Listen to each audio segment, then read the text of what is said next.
You know what I don't miss at all? That brutal week before my period when I'm exhausted and all I want is sweets. All of them. I'm talking chocolate, cookies, chips, basically anything with sugar or salt. It's like my body takes over and I can't stop. That's when I found Happy Mammoth. It's so much easier to manage PMS with their estro control. Happy Mammoth is the company that created Hormone Harmony, and they're dedicated to making women's lives easier. That means using only science-backed ingredients that have been proven to work for women. They make no compromise when it comes to quality, and honestly, it shows. The biggest benefit to Hormone Harmony is really feeling like myself again. That's what women mention over and over in their reviews. And there are literally over 17,000 reviews for Hormone Harmony. For a limited time, you can get 15% off your entire first order at happymammoth.com. Just use the code DIARIES at checkout. That's happymammoth.com and use the code DIARIES for 15% off today. A special thanks to Happy Mammoth for sponsoring today's episode. If you're not subscribed so you can listen ad-free, what are you waiting for? Subscribe on Apple or Patreon so that you can listen ad-free and get access to our subscription-only journal entry episodes. Thanks so much to those of you who are already subscribed. Your support keeps the Murder Diaries running. Welcome back to the Murder Diaries. I'm Paige. And I'm Natalie. In May of 1992, 13-year-old Brandy Myers left her apartment in Phoenix, Arizona to go collect money for her school's bookathon. But she never came home. Over 3 decades later, her case remains officially unsolved. However, her little sister feels confident that Brandy was abducted and murdered by the Canal Killer, aka Brian Patrick Miller, who we've discussed in previous cases. Despite strong circumstantial evidence and a clear pattern for violence, he is yet to have been charged with Brandy's murder. Her case is now on a growing list of other cold cases that detectives attribute to Brian Patrick Miller, but can't prove definitively. Brandy's case remains classified as a missing person, but the community is rallying to have that changed to homicide so she can receive justice. This is her story. Used to think it's in my head, but I'm walking with the dead. Brandy Lynn Myers was born March 13, 1979, and grew up with her family in Phoenix, Arizona. There isn't much public information about Brandy's family or the years leading up to her disappearance, except for what her sister has stated in interviews. Kristen, who was 2 years younger than Brandy, became the biggest advocate for finding justice for her sister and did her best to get Brandy's story out there on every platform available. Kristen said that even from a young age, she and Brandy were best friends. She describes her sister as a sweet, beautiful girl. In just about every photo found of Brandy, she has a huge toothy grin plastered across her face. Kristen, who described herself as a snot, said that Brandy loved playing with her anyways, and that Brandy was just such a good person. The two girls lived in an apartment complex in Phoenix with their mother, and they spent a lot of time outside playing with the other neighborhood kids. Their apartment wasn't far from their elementary school, Sunny Slope Elementary, so they both walked the few blocks from home to school and back each day. They lived in a safe area, one that the parents all felt comfortable letting their kids play outside up and down the block. Something else important to know about Brandy is that she was diagnosed with what some may call developmental delays, intellectual delays, or learning disabilities. However, there's no public information about what this actually meant, what her original diagnosis was, and what it might be today. Reports do say, however, that when Brandy was 13, her mental age was a bit closer to 9 or 10. Even though there isn't much information about Brandy, it's so incredibly clear the kind of girl she was from her pictures. Her personality shines bright even through film, with her sweet smile and her big, round glasses. She has the face of a person you would really want to get to know. On May 26, 1992, Brandy and Kristen's mom was at work and the two girls had a babysitter watching them. Kristen later said that she found out years later that the babysitter was using drugs, so she wasn't really sure how much attention the babysitter was paying to the girls. Whatever was going on with the babysitter didn't necessarily totally matter this day because the girls were outside playing like usual.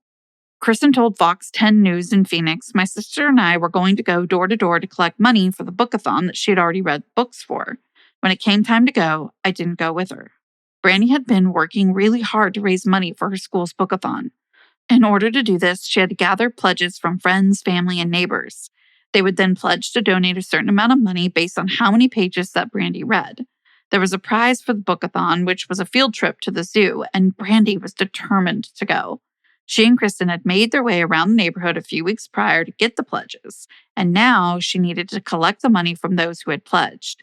The bookathon had taken place on May 1st, and pledges were supposed to be turned in by May 4th for the June 4th zoo trip, but Brandy hadn't been able to collect the final amount until that day. Kristen had planned to go with her big sister to walk around the neighborhood and help her collect that money, but at the last minute, Kristen decided not to go. A boy she had a crush on was coming over to their apartment, and Kristen wanted to hang out with him. She told Brandy that she was a nerd and that she couldn't be seen with her. Those were the last words that Kristen said to Brandy. As Brandy set off down the street and crossed the road in front of their apartment complex, Kristen recalled that she was hanging on the metal railing of their second-floor apartment's balcony. She watched as Brandy walked around the corner and in between a grove of trees, and then she was out of sight.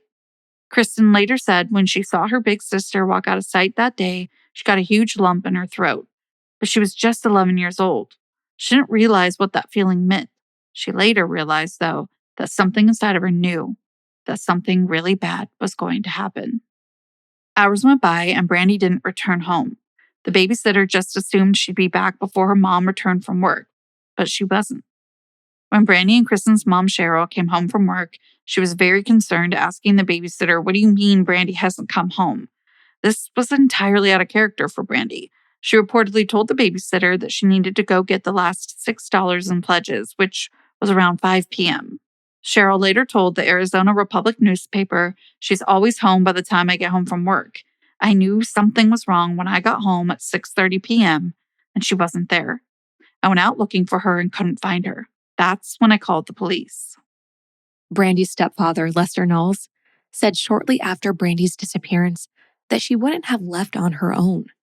He re-emphasized how excited she was about the zoo field trip. He even told the Arizona Republic newspaper that they would have given her the money, but this was like a job for her, and she was really into it.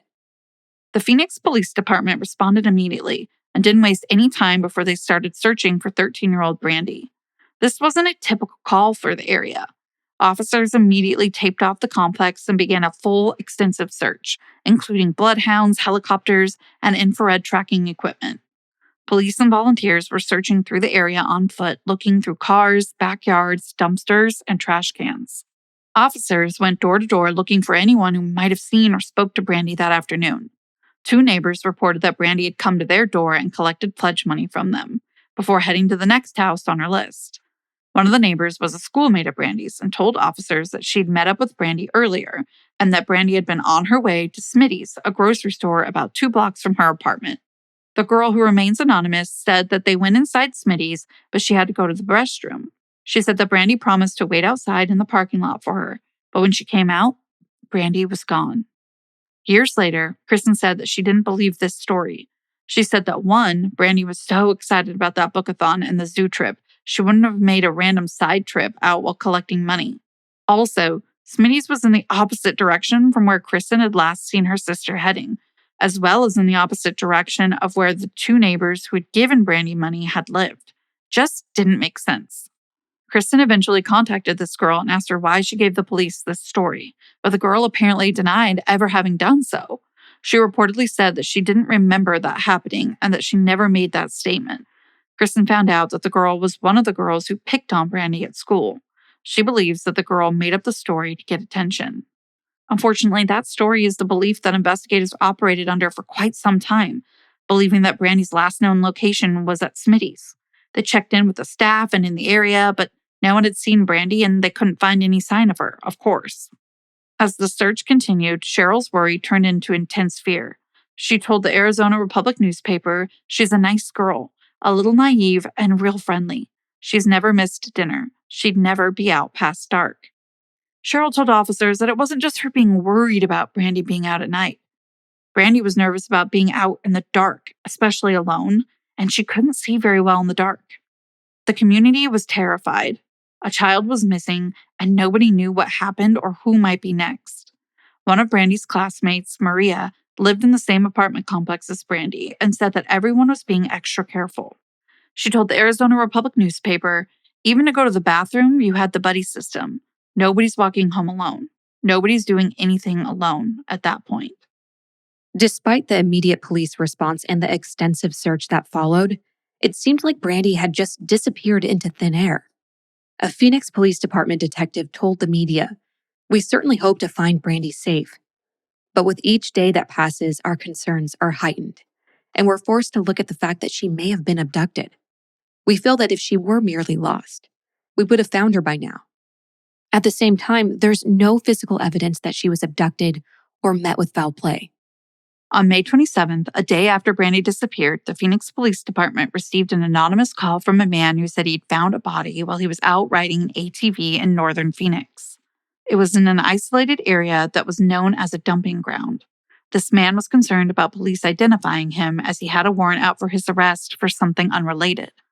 The man was eventually identified and told police that something had caught his eye amongst all the discarded trash and he'd stopped to pick it up. It was a pair of thick-rimmed circular glasses. When he picked them up, he caught wind of a terrible smell and realized that the glasses were lying on top of a human body. The remains were in a late stage of decomposition with bones visible, clothed in a long-sleeved floral top and black jeans. The man was horrified and immediately thought of Brandy. Initially too scared to call 911 because of his own criminal history, the man brought the glasses back to his house and told his roommate what he'd found. He then made the anonymous call, attempting to direct police where he'd found the body without revealing his identity. He continued to panic, even throwing away the glasses that he'd taken from the scene, scared the police would find his fingerprints on them and accuse him of murder. Eventually, police were able to locate the remains that the man had discovered. As they approached the body, they likely had the same thoughts that the man who called 911 did. This was Brandy Myers. However, they quickly learned that this wasn't going to be nearly that simple. Detectives immediately knew that these remains didn't belong to Brandy. She'd been missing for just 24 hours, and the late stage of decomposition that this body was in didn't match. This person, though they seemed to match the overall build of Brandy, appeared to have been dead for much longer. Brandy's family was devastated to learn that a body matching her description had been found. However, they were relieved to learn that it wasn't her. Now detectives not only had a missing child, but an unidentified set of remains likely belonging to another teenager. The Phoenix Police Department did their best to try to figure out who the remains belonged to, but they continued to hit dead end after dead end. It was estimated that she was between the ages of 11 and 18, of Caucasian descent, and her most likely cause of death was strangulation. And unfortunately, it would be quite some time before there were any answers as to who this young girl was. Phoenix PD continued to focus on finding Brandy. The detective told Arizona Republic newspaper, "We're getting to the point where we almost have exhausted about every lead." More than 200 volunteers showed up to help with the search, which gave Cheryl a small but still important glimmer of hope. She told the local newspaper, "People are coming by and we're getting great support. It really makes me feel good. I've got more hope." Lester, Brandy's stepfather, told the newspaper that the family had spoken to a psychic, desperate for any answers or information that might lead them to Brandy.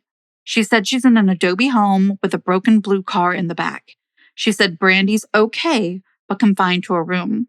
When asked if he believed the psychic, Lester said that he was willing to believe anything right now if it meant that Brandy was safe. Unfortunately, Brandy was still missing, and there was nothing leading detectives any closer to finding her. The case was growing cold, and Brandy's family was shattered. The police department continued to follow up on every lead, every tip, intent on making sure that Brandy wasn't forgotten. About 5 months after Brandy disappeared on November 8th, a 21-year-old Angela Marie Brasso went out for a bike ride in her home of Phoenix. She never returned. The following day, her decapitated body was found in a park and with her chest cut open. Almost 2 weeks later, her head was found in a stretch of the Arizona Canal. Unfortunately, like Brandy's case, Angela's murder slowly went cold, despite DNA being collected. Then, 10 months later, another young girl went missing.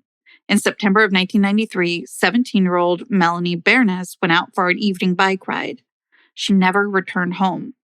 The next day, police found Melanie's body in the Arizona Canal. She'd been stabbed in the back and, like Angela, also sexually assaulted.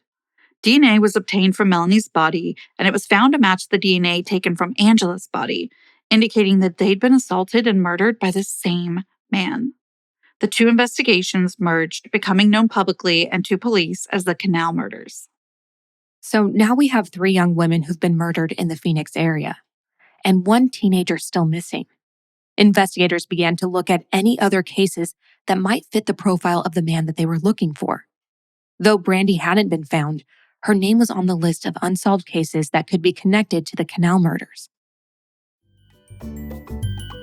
I'm checking out online with a company I love, like Thrive Cosmetics, and I know that they use Shopify. I know as a consumer, I'm in good hands, and the company that I'm shopping with makes some pretty good decisions, if I do say so myself.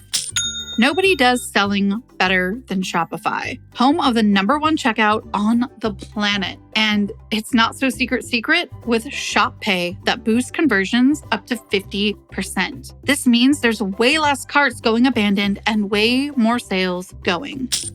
So if you're into growing your business, your commerce platform better be ready to sell wherever your customers are scrolling or strolling, on the web, in your store, in their feed, and everywhere in between. It's no surprise, businesses that sell more sell on Shopify. Upgrade your business and get the same system that Hailey Bieber trusts with Rode, that Selena Gomez trusts with Rare, and that Emma Chamberlain trusts with Chamberlain Coffee. Sign up for your $1 per month trial at shopify.com/murderdiaries, all lowercase. Go to shopify.com/murderdiaries to upgrade your selling today. Shopify.com/murderdiaries. The best piece of money advice I ever got was simple. Practice saving instead of spending. I know it sounds basic, but trust me, it really hit home. Just a few bucks for my paycheck tucked away for a rainy day. And at first it seemed like a tiny step, but then I realized how much that little habit had the potential to grow over time. It clicked that saving and investing aren't just about building a cushion for emergencies. They're about setting yourself up for a stronger future. That's why I love Acorns. It makes saving and investing feel so effortless, kind of like how that small savings habit started.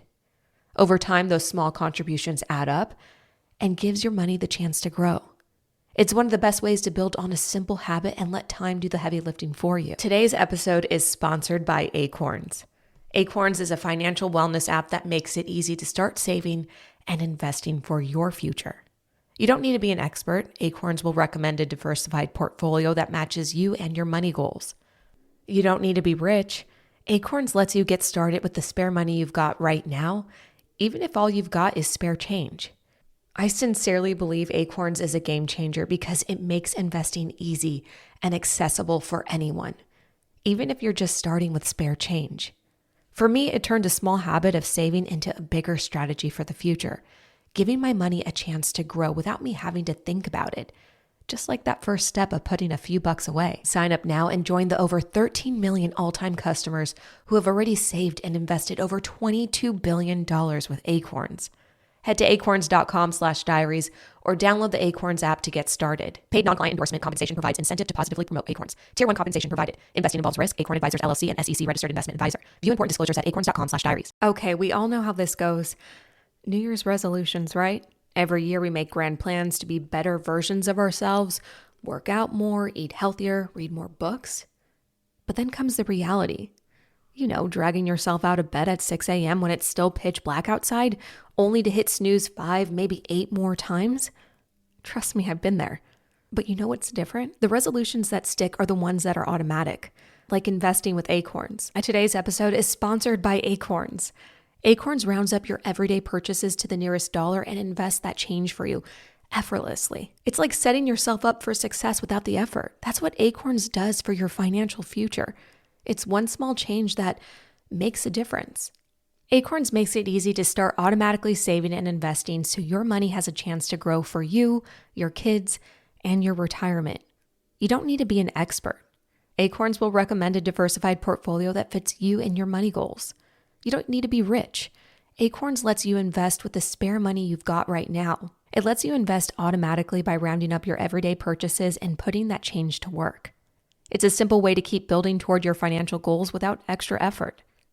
And for me, it's been a great addition to my routine, and it might be worth checking out if you're looking for an easy way to get started. Head to acorns.com/diaries or download the Acorns app to start saving and investing for your future today. Paid non-client endorsement. Compensation provides incentive to positively promote Acorns. Tier 1 compensation provided. Investing involves risk. Acorns Advisors LLC, an SEC registered investment advisor. View important disclosures at acorns.com/diaries.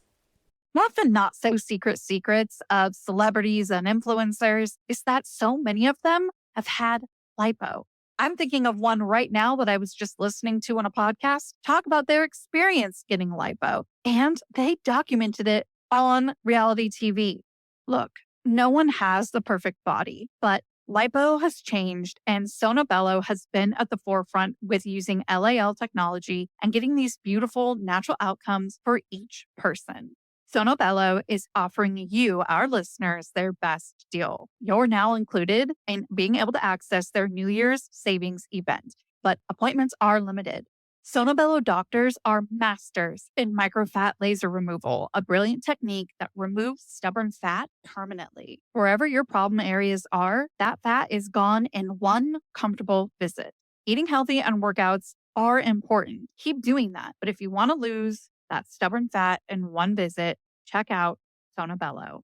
Remember, you can access their New Year's savings event by scheduling your free consultation now at sonobello.com/diaries. That's Sono, BELLO.com/diaries. Let's be real. Losing weight can feel like a huge challenge. That's why Hers is making it easier. With access to GLP-1 medications and personalized expert support, they're helping you take control and make your goals feel within reach. Hers is changing the way women approach healthcare by offering affordable, personalized weight loss treatments delivered right to your door, if prescribed. Their holistic weight loss program includes options like compounded GLP-1 weekly injections, which is the same active ingredient found in Ozempic and Wegovy, or oral medication kits tailored to fit your unique needs. Getting started is simple. Just fill out an online intake form and a licensed medical provider will create a plan that works for you. If prescribed, your program will include medication, ongoing care, and online support, all at one affordable price with no hidden or membership fees. With plans starting at just $165 per month for compounded GLP-1 injections on a 12-month plan, Hers makes it easier to access the treatment you need. So if you've been struggling with your weight loss journey, Hers is here to help you find a solution that works for you. Start your initial free online visit today at forhers.com/diaries. That's FORHERS.com/diaries for your personalized weight loss treatment options. For hers.com/diaries. Hers weight loss is not available everywhere. Compounded products are not FDA approved or verified for safety, effectiveness, or quality. Prescription required. Restrictions apply. Wegovy and Ozempic are not compounded. Actual price depends on product and plan purchased. A year having passed since Brandy disappeared, her family still had hope that she'd come back to them. Cheryl still couldn't fathom why someone would want to hurt her daughter. She told the Arizona Republic newspaper, "She's too sweet. She's too loving and willing to do anything to make you happy. Maybe she was taken by somebody who thought they needed her more than I did. She could be living with a family." Her stepfather, Lester, echoed his wife's sentiment, saying, "It's been a year, for God's sake, and no one knows anything. It's been frustrating, but I have a lot of hope that she's still alive. I can't conceive that somebody could do something mean to Brandy." Lester clearly believed Brandy was still alive and would return home someday. The detective explained to the public that the case remained open and that he continued to investigate. "We have done everything we can do. Our detectives will follow up on any new information we get, but we don't have any. With the passage of time, maybe someone with information will feel that they can come forward." Brandy's birth father, Daryl, relocated to the area after his daughter's disappearance. He hadn't seen her in over 9 years leading up to her going missing, but this didn't diminish how he felt. Daryl told local media, "I'll never quit looking. I don't know who got her, but I wish they would bring her back home. If she could read this, I want her to know that I love her and I'm here." Unfortunately, Brandy remained missing, and the possible connection to the Canal murders of Melanie and Angela was at a standstill without any movement in their cases. In 2011, a detective with the Phoenix PD was newly assigned to reinvestigate the unidentified remains that had been found the day after Brandy went missing. After an extensive and exhaustive review of all the missing girls and runaways who disappeared up to 2 years prior to finding the Jane Doe's body, as well as matched her description, they were finally able to identify her as 16-year-old Shannon Amick. Shannon had been in the custody of CPS, who had petitioned the courts to relinquish the responsibility of her because she continuously was running away. After that, Shannon had fallen off the radar until 2011, when her remains were finally identified. She was laid to rest under her name. Her case remains unsolved to this day, and though law enforcement has Shannon's murder on their list of crimes possibly committed by the Canal Killer, her cause of death differed from both Melanie and Angela. Phoenix PD continued to investigate the Canal murders, though, like Brandy's case, they were now classified as a cold case. Detective Clark Schwarzkopf said that they had over 600 persons of interest in the Canal murders case file, so he set out to narrow that list down. In late 2014, forensic genealogist Colleen Fitzpatrick told investigators that her company, Identifiers International, had developed a software that could look through public genealogy databases to find matches for crime scene DNA. Detectives were desperate and hopeful that the software could help them figure out who might be responsible for the Canal murders, so they sent out the DNA retrieved from Angela and Melanie's murders. The software came back with a last name, Miller. There were 6 people with that last name on the persons of interest list. One of those 6 people was 42-year-old Brian Patrick Miller. Now, a little bit about Brian. And this is probably something so far different than what you're expecting. He was well known in the community by his alter ego, a comic book-inspired character named the Zombie Hunter. He wore a homemade costume with a creepy mask and trench coat, and often carried a fake gun. He even bought an old police car that he covered in fake blood and detailed the name Zombie Hunter on the back. He'd attend different events in this persona where people posed for pictures with him, sometimes even police officers. Now, unfortunately, his interest in blood and violence wasn't just for his character. Brian had a real history of hurting women. Detectives dug into Brian's past and discovered that his brutality had begun long before they crossed paths with him.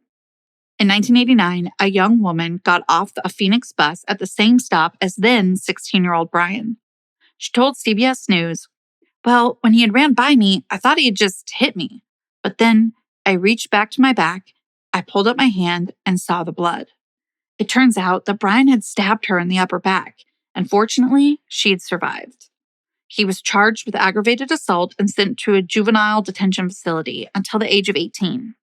Then he was released back to the public despite concerns raised by even his own mother. While Brian was in the facility, his mother found a concerning note in his bedroom. The handwritten note was headed with the underlined word plan, and in parentheses, videotaped. Underneath, he wrote, 1. Kidnap the girl. 2. Tie her up in the truck. 4. Cut her clothes off. There was more written on the note that police didn't release to the public. Brian's mother refused to let him back into her house, so he transitioned into a halfway house. A year and a half later, Brandy Myers disappeared. Brian was the divorced father of a teenage girl and was working at an Amazon warehouse. By all means, he seemed unremarkable, but his ex-wife Amy told a very different story. She said that he became more and more involved in sadism. He began using knives during sex, which most of was not consensual. Amy said he once told her if he didn't love her so much, he'd kill her. Detective Schwarzkopf started surveillance on Brian, ultimately working towards obtaining his DNA without letting him know that they were actually considering him to be the Canal Killer. On January 13th, 2015, the crime lab told Schwarzkopf that it was a match. Brian Patrick Miller was the Canal Killer.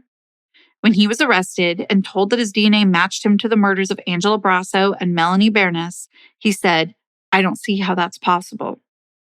Brian's trial began in October of 2022. He continued to deny having murdered either woman, and his attorney argued that he was not guilty by reason of insanity. Judge Suzanne Cohen found Brian guilty of both murders in June of 2023. He was then sentenced to death. He is currently sitting on death row at a prison complex in Florence, Arizona. He still denies his involvement in the Canal murders. When 48 Hours asked him if he could explain why his DNA was found at both scenes, he responded, "If I had a provable answer for that, I wouldn't be in this situation, now would I?" The DNA found at Angela and Melanie's crime scenes made it a slam dunk to prove that Brian had murdered them. Now detectives had several other cases that they wanted to get answers to from Brian, including Brandy's disappearance.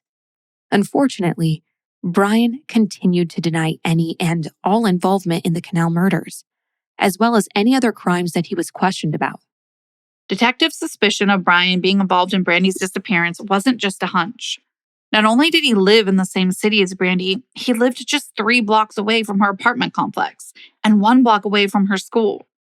Kristen, Brandy's younger sister, said that they walked by his house every single day on the way to and from school. Once Brandy turned that corner where Kristen last saw her, Brian's house was a straight shot down the street, right in the direction that Brandy was headed that day. In fact, one of the neighbors who said they'd given pledge money to Brandy on that afternoon said that when she left their house, she walked to their neighbor's house who wasn't home. The house next to that one belonged to Brian Miller. After Brian's arrest, his ex-wife Amy told Phoenix police about several other crimes that he'd confessed to committing to her. She told the Arizona Republic newspaper what she'd told police. Quote, "He told me some teenage girl, probably in her mid-teens, had come to the door and she was trying to deliver Girl Scout cookies or something similar to that. And he hadn't even ordered any, but he told her to come inside for a minute. And when she did, Brian attacked and killed her." She went on to detail how Brian explained that he had stabbed her to death, then put her body in his bathtub. He intended to fill it up with cold water, but used hot water, which sped up the decomposition. He said that he dismembered the body, put it in bags, then left it in his trash can. Neighbors even complained about the smell, to which Brian responded saying it was rotten meat. Amy said that she just assumed the stories were intimidation tactics to scare her, so she didn't contact the police. Kristen said that she was told by Phoenix PD and the cold case unit that Brian Patrick Miller had murdered her sister. She said the detectives worked incredibly hard on Brandy's case and that they felt that they had enough evidence to charge and convict him with her sister's murder. Unfortunately, the Maricopa County Attorney's Office declined to take the case. Twice. Phoenix Police Department Trent Crump explained to the Arizona Republic newspaper, in every homicide case, typically a large portion of your evidence is recovered on the body. When that is missing, it's obviously more difficult for investigators. The task is monumental. Brandy's family was incredibly sad to not only still not have Brandy's body, but to see that the man who was believed to be her killer wouldn't be punished for her murder. Kristen said that she was told by one of the cold case detectives that they'd done everything that they could. Now it was up to her. She needed to create public pressure on Brandy's case. After Brandy's disappearance, Kristen admittedly fell into depression. She said that her family didn't know what to do, and as an 11-year-old, she wasn't at all equipped to handle what had happened. When she got the call from Phoenix PD about Brian Miller, Kristen had to face the feelings that she'd been struggling with for so long. She told Fox 10 Phoenix, "I understand that I have survivor's guilt and remorse, and I definitely blamed myself for Brandy's disappearance, and now that I've worked through those things, I'm stronger, but it hurts every day." Realizing that she was the only one left to be a voice for Brandy, Kristen got sober and started the fight to raise awareness and create public pressure surrounding Brandy's case. She created social media pages and began contacting every news outlet she could get an interview with. She held a candlelight vigil and set up a booth to get signatures on a petition for Brandy's case. In all of Kristen's videos and interviews, she asserts that Brian is the man who killed her sister. She wants her sister's case to be reclassified from an abduction missing persons case to a homicide. Although it did bring some peace to see that Brian had received the death penalty, it, of course, doesn't bring Brandy back. Kristen clarified in an interview, "There is no sentence that can be given to him that would justify what he took from me." In a video that Kristen created on her Justice for Brandy Myers YouTube page, she walks viewers through the exact area where she last saw Brandy. She shows the family's apartment building and the railing that she was hanging on when Brandy left that day. Kristen shows the view from the building and where exactly she last saw her sister as she turned the corner and walked in the direction of Brian Miller's house. In the video, she shows how as soon as you turn that corner, you can see straight down the street to his house. As she walks a short distance down the street to Brian's house, she points out all of the areas that she and Brandy played at with other kids, emphasizing that he would have definitely seen Brandy before. When Kristen reaches what is now Brian's former house, she says, "This is the house my sister Brandy Myers was murdered in." Kristen has said multiple times that she fully believes what Amy said in her interviews about what Brian reportedly did to Brandy. She often thinks about the things her sister never got to experience. She told Good Morning Arizona she never got her first kiss, she never got to fall in love or have her heart broken. Kristen said she keeps photos of Brandy up around her house for her children to see so they can know who their aunt was. In an emotional video on her YouTube page, Kristen reiterated that she was the only one left to make noise for her sister, and that she was going to do everything she could to get justice for her. During an interview with Crime Watch Daily, she explained, "That's why I'm sitting here crying. Somebody needs to." In October of 2024, Kristen passed away, leaving behind 3 daughters and 1 son. She leaves behind a legacy for those who loved her and saw her passion for her sister's case to continue to work towards getting justice for Brandy. Brandy's case isn't the only unsolved crime that is believed to have been committed by Brian Patrick Miller. Shannon Almuck, the body that was discovered during the search for Brandy, remains on the list of Phoenix cold cases. Though her cause of death was strangulation, which differed from Brian's MO, she matches the victim type and was in the area nearby. In October of 2000, a 14-year-old was attacked while walking on a trail in Washington state. A man ambushed her from behind and stabbed her twice in the back. He then strangled her until she passed out. Fortunately, she survived, but her case went cold. Brian and Amy lived in Washington in the early 2000s. When they moved back to Phoenix, Amy said that Brian confessed to attacking a teenage girl on a walking trail in Washington.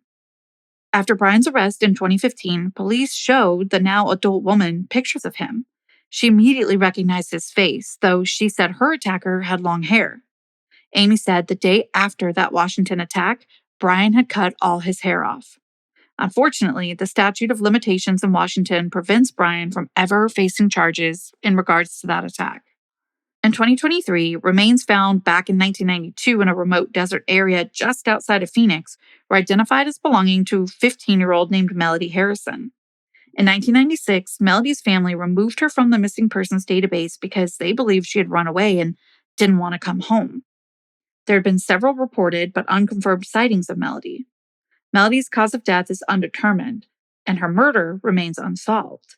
However, investigators are looking into her possibly being a victim of the Canal Killer. In June of 2013, 19-year-old Adrienne Salinas, who we covered back in May of 2024, disappeared after leaving a party. Her remains were found 2 months later in a dry riverbed in Apache Junction, not far from Phoenix.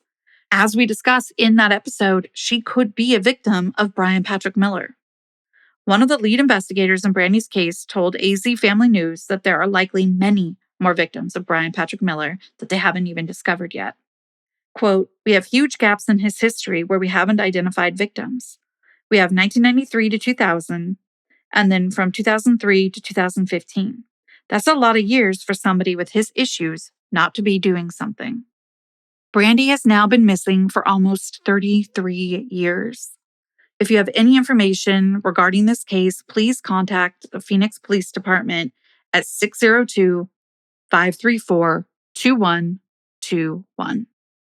That's it for this week's episode. And you know what I'm going to say. Connect with us on social media at the Murder Diaries Pod. We want to chat with you. We want to get to know you. And we do post pictures that are related to the cases we cover. We also have those posted on our website, themurderdiariespodcast.com. And if you don't want to check that out, that's okay. We'll see you same time, same place next week. And until then, Stay safe. bye.